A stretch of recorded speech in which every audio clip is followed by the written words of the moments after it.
As the blastocyst has implanted in the endometrium of uterus, the embryoblast cells develop a small cavity, which is the amniotic cavity. The amnioblast, the cells forming the amniotic cavity, separate from the epiblast and they form the amnion. This is amnion. This is a layer which is called amnion.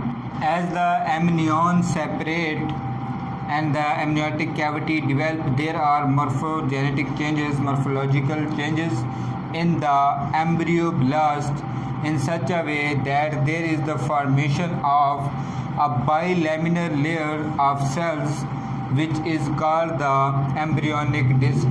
Embryonic disc is composed up of two type of layers.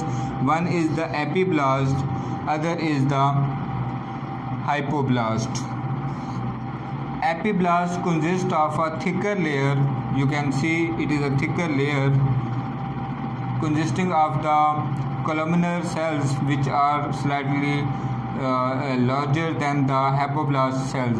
Hypoblast is composed of the cuboidal cells. So the epiblast is continuous at its sides with the amnion, and it forms the floor of the amniotic cavity. It is forming the floor of the amniotic cavity. And hypoblast is forming the roof of the another cavity, which is the coelomic cavity. So it is forming the coelomic cavity, and it's at its corners it is continuous with the layer of cells. This layer of cells is called exocoelomic membrane. So this is the embryonic disc composed of two cells, epiblast, hypoblast. Epiblast is continuous with the amnion, forming the floor of the amniotic cavity. It is forming the roof of the amniotic cavity, and at its sides it is continuous with the exocoelomic membrane. This is exocoelomic cavity. A hypoblast together with the exocoelomic membrane lines the primary vesicle. The exocoelomic cavity will later on form the primary vesicle.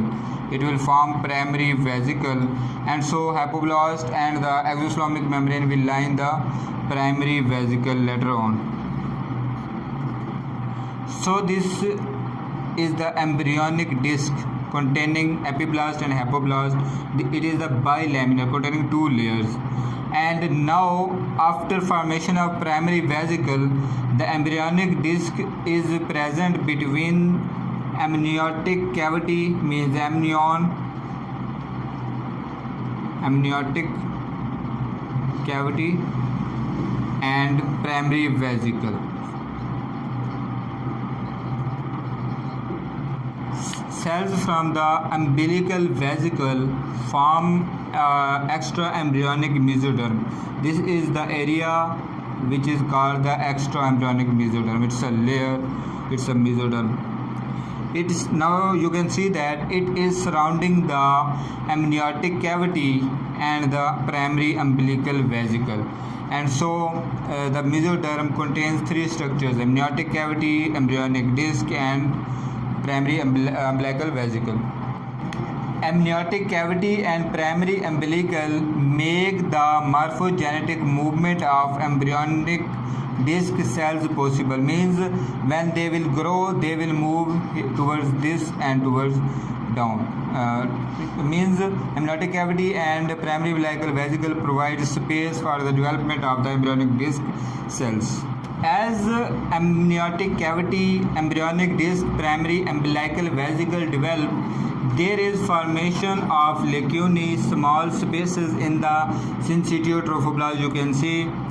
So the blood from the ruptured endometrial capillaries and the cellular debris from the uterine gland move into the lacunae, and the material in the lacunae coming from the uterine gland and the ruptured endometrial capillaries is called the embryotrough. This embryotrough provides the nutrition, provides nourishment to the developing cells mainly of embryonic disc, and this nutrition is provided through the process of diffusion, means the diffusion occurs and the cells are nourished.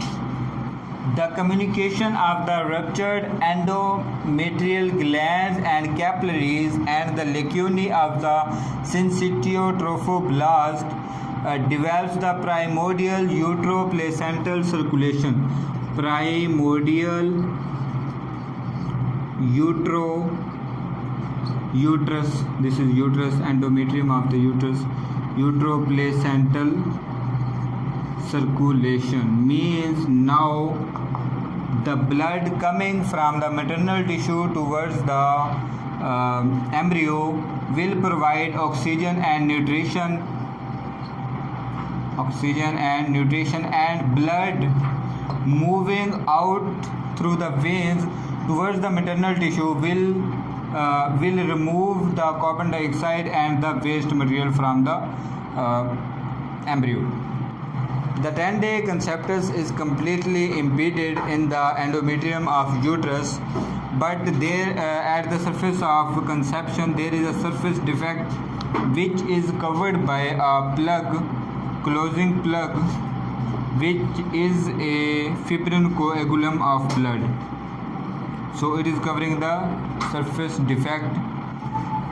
Later on, developing endometrial membrane, endometrial epithelium will cover this surface defect, will cover the closing plug, and then the further development of embryo will start.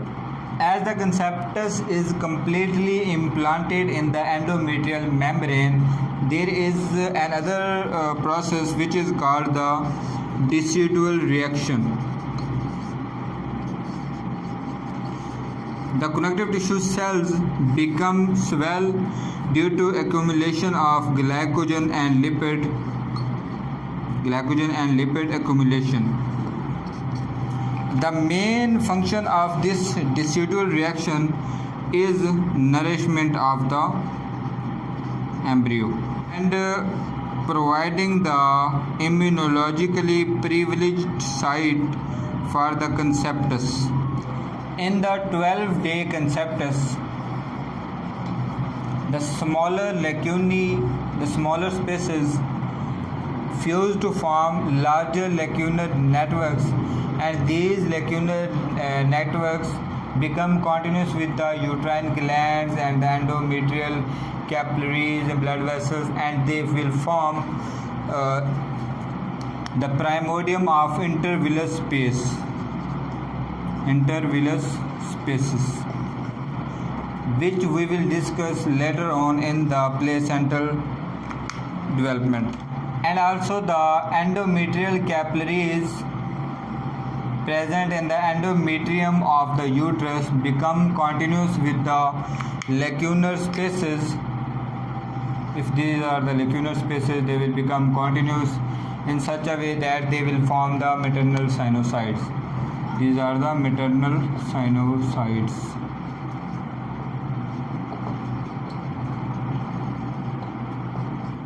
Maternal sinusoids are thin-walled maternal vessels that are larger than the ordinary capillaries. The formation of blood vessels, angiogenesis in the maternal stroma, is due to two hormones. One is the estrogen hormone and other is the progesterone hormone. The syncytial trophoblast erodes the maternal sinusoids, and the trophoblastic cells get the nutrition from the maternal sinusoid blood, and these nutrients are then provided to the embryonic disc by the process of diffusion. The growth of the embryonic disc is usually slower than the growth of the other cells, trophoblast, etc. As the changes occur in the trophoblastic cells, the extra-embryonic mesoderm increases in its size, and the smaller extra-embryonic spaces appear here, and these spaces, like this,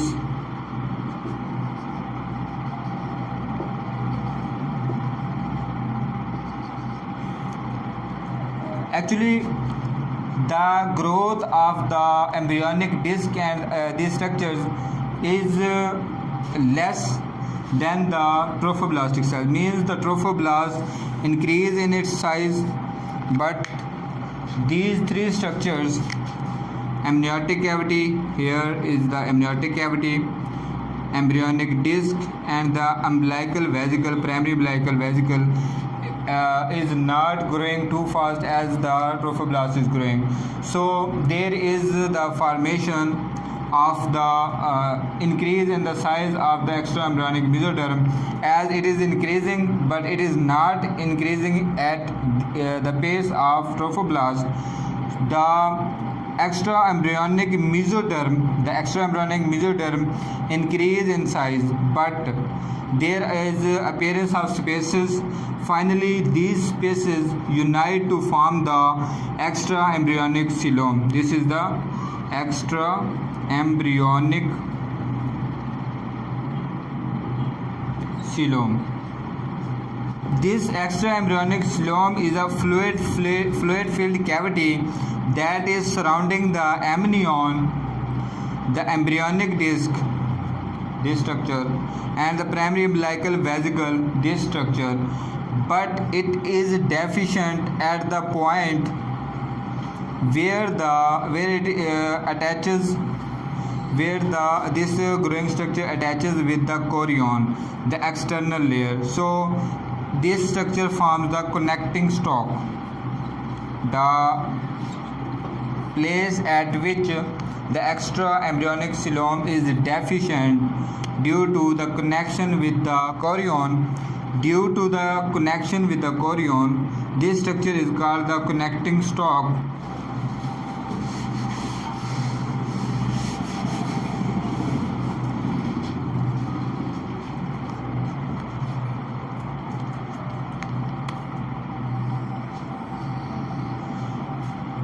As the extraembryonic coelom is increasing in its size, the primary umbilical vesicle reduces in its size and it forms a secondary umbilical vesicle, which is smaller in size than the primary umbilical vesicle, and there is the formation of remnant of the umbilical vesicle. Here this is found by the cells present in the primary umbilical vesicle. They grow and the primary umbilical vesicle is pinched off, and there is formation of the remnant of the umbilical vesicle, and this is the secondary umbilical vesicle. Secondary umbilical vesicle. This is this is extraembryonic coelom.